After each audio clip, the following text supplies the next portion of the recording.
dovolte, aby som vás privítala na briefingu podpredsedu strany Mosty Zsolta Šimona na tému chudobní Slováci stavajú bohatým Rakúšanom energetickú bezpečnosť. Pán Šimon, nech sa páči. Ďakujem pekne. No, síce to znie trošku úsmevne, ale je to pravda. Bohužiaľ. Celý tento projekt výstavby ropovodu medzi Bratislavou a Viedňou, Švechatom má zmysel len vtedy, keď cez tento ropovod potečie ropa. Ale toto do dnešného dňa garantované nie je. Túto garanciu žiadala aj Radičovej vláda, ale nedostala bezvýsledne. Ficová vláda túto garanciu nepotrebovala vtedy, keď podpisovala memorandum počas prvej Ficovej vlády a zdá sa, že ju nepotrebuje poriadne ani teraz, keď sa púšťa do výstavby tohto ropovodu. Štátna akciová spoločnosť, ktorým je Transpetrol, namiesto toho, aby zaplatila dividendy do štátnej kasy a občania platili menej daní, tak platí financovanie tohto nezmyselného ropovodu v Rakúsku. Už sme na to vynaložili zo slovenských peňazí viac ako 8 miliónov eur.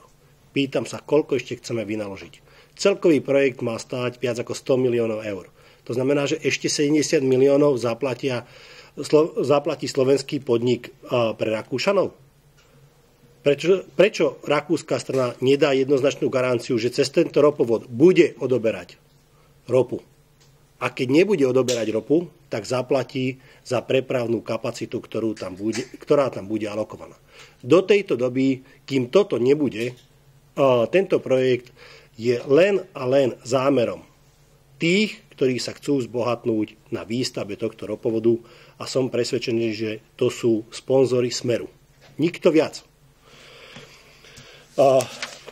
Vláda minulý týždeň prerokovala materiál, ktorý predložil minister hospodárstva. V tom explicitne sa uvádza, že majú zabezpečiť zmluvný záväzok rakúskej strany na odber ropy prostredníctvom ropovodu v presne definovaných objemoch a v čase, aby bola zabezpečená návratnosť investície. Táto úloha bola daná ministrovi hospodárstva počas Radičovej vlády. Pred viac ako 2 rokmi. Pýtam sa, za 2 roky odborníci nevedeli zabezpečiť takúto zmluvu? Lebo tá naďalej trvá. Je to neuveriteľné, že takýmto spôsobom pristupujeme k takémuto projektu. Ďalej sa v materiáli píše, že vláda, ako schvaľuje alebo berie na vedomie, udobruje zahájenie prác na príprave projektu ropovodu v rámci variantu Mestský koridor. Mesto Bratislava nemá zmenený územný plán. Nesúhlasí s vedením ropovodu uprostred mesta. Vláda napriek tomu bez súhlasu mesta pripravuje a financuje projekty cez mesto. Aký to má zmysel? Samovláda Smeru si môže v tejto krajine robiť už čo si len zaumieni? Pre túto vládu demokratické princípy neplatia ani v tejto oblasti? Nepotrebuje na to súhlas mesta a mestských zastupiteľov? Vôľa občanov tohto mesta je pre ňoho úplne ukradnutá? Chceme vynaložiť ešte ďalšie peniaze?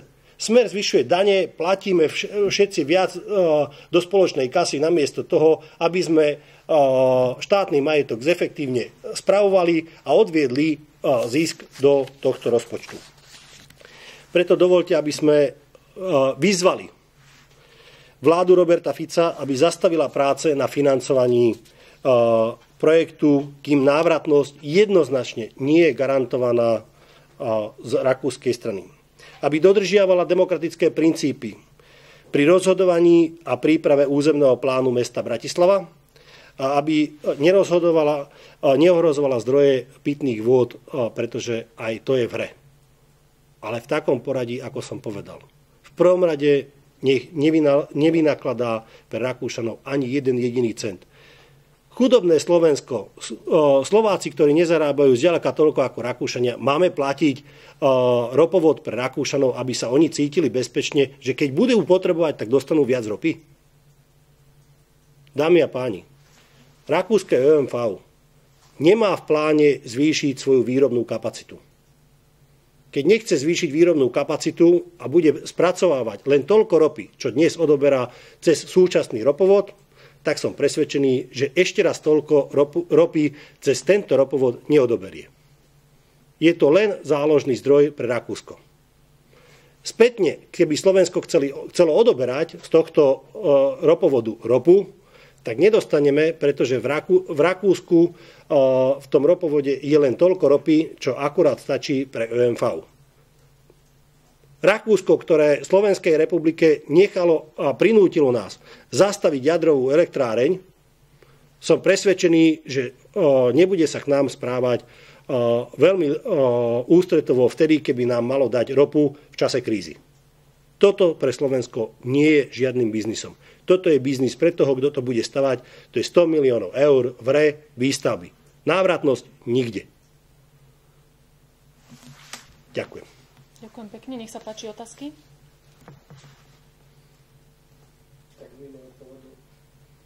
Najskôr k ropovodu a keď nie, tak viem, že aktuálna situácia návštevy pána premiéra u ministra Jahnátka je aktuálna. K ropovodu nech sa páči.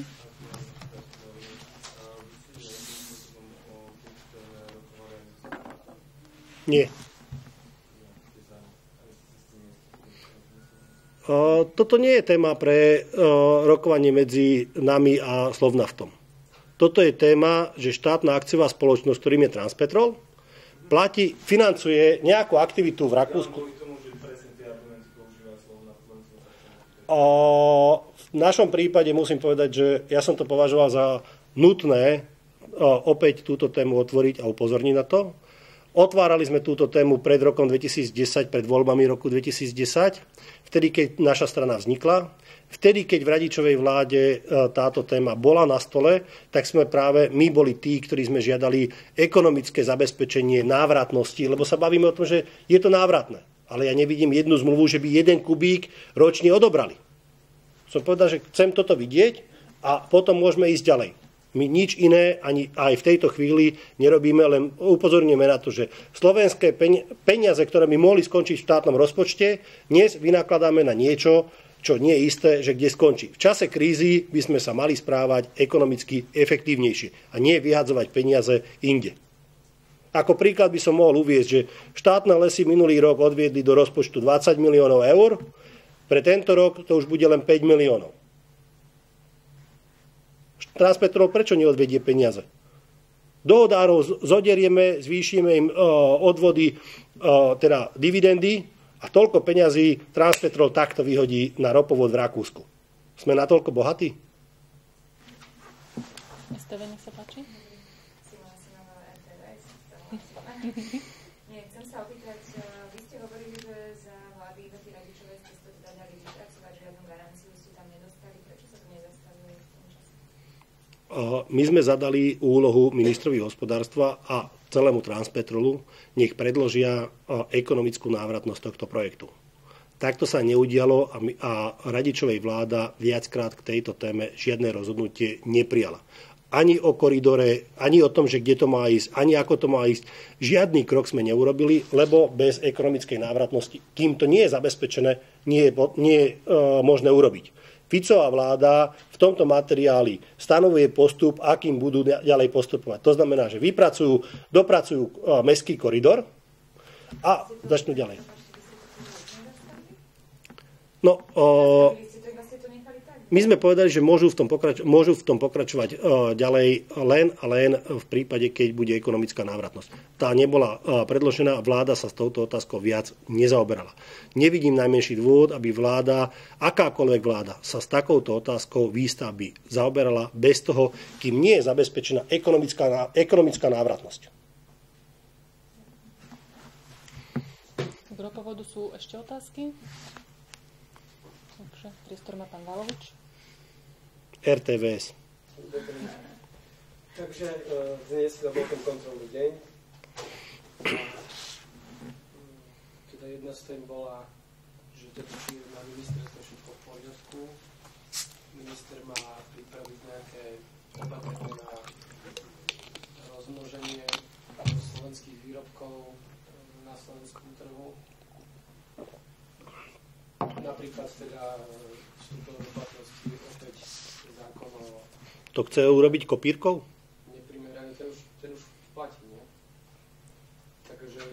odborníci vraj hovoria, že to funguje presne naopak, preto ste ho vybrali, tak ste ušili. Minister hovoril, že to prechodné obdobie, že do marca majú ešte rušiť zmluvy, že potom to už bude v poriadku, že to bude narastať ten počet tých domácich výrobkov. No,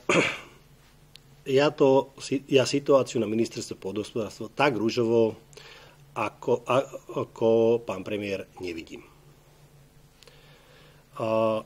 Keby som mal použiť slovenské porekadlo, tak poviem, že kto čomu nie je odborníkom, je mu hrobárom. Toto presne sedí na ministerstvo pôdohospodárstva ako vyšité. Minister chcel chrániť domáce výrobky, výsledok dnes vidíme, že ich máme menej v obchodoch. Chcel lacnejšie potraviny, cenovú radu, máme najdrahšie potraviny. Ceny rastú tak rýchlo, ako nikdy predtým. Prečo? Lebo podporujeme obnoviteľné zdroje energie. Mohol by som menovať konkrétne kroky, ktoré minister v tejto oblasti urobil. Potravinová pomoc. Pre rok 2013 zmeškal do mája 2012 odovzdať papiere. Preto v roku 2013 žiadny odkázaný človek, viac ako 400 000 ľudí na Slovensku, nedostane ani kilo cukru, ani kilo múky, ničoho. Tak toto je naozaj skutočne pekný príklad. To je pravda, že pán minister robí veľa v oblasti bezpečnosti potravín v našich obchodoch. Ale pán minister totálne zlyhal v oblasti kvality potravín.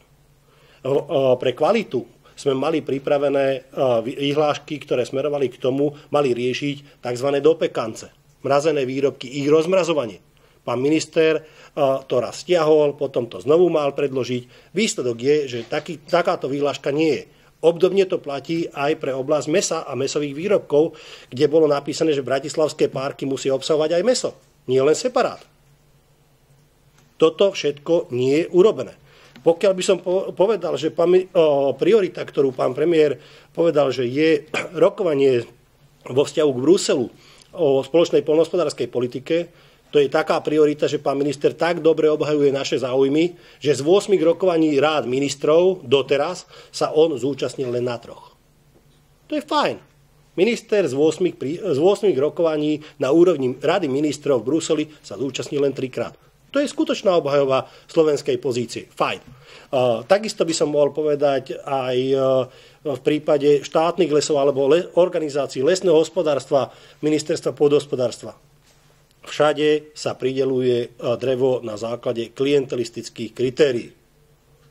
Dnes, ak mám správne informácie, by mala vstúpiť do platnosti zmluva z SCP Ružomberok do roku 2020 na ročnú dodávku 1,1 milióna kubíkov dreva.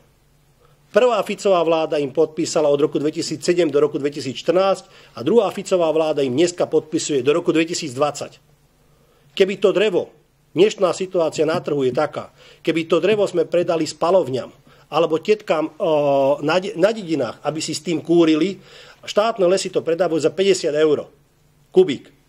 Ten istý kubík pre SCP Ružomberok dnes štátny podnik predá za 36,50. Keby sme toto množstvo dali SCP Ružomberok za takú cenu, akým dávame ľuďom na dedinách palivové drevo, tak by štátny podnik mal o 14-15 miliónov eur viac peňazí, ktoré by mohol odviesť do štátneho rozpočtu. Prepáčte mi, ale ja musím povedať, že tá situácia na ministerstve pôdohospodárstva je katastrofálna. Ale katastrofálna. A musím povedať, že nové vedenie ministerstva a jeho pracovníci, vrátane pána Grobára na PPA a podobne, nepokazili len to, čo sa nestihli ešte dotknúť.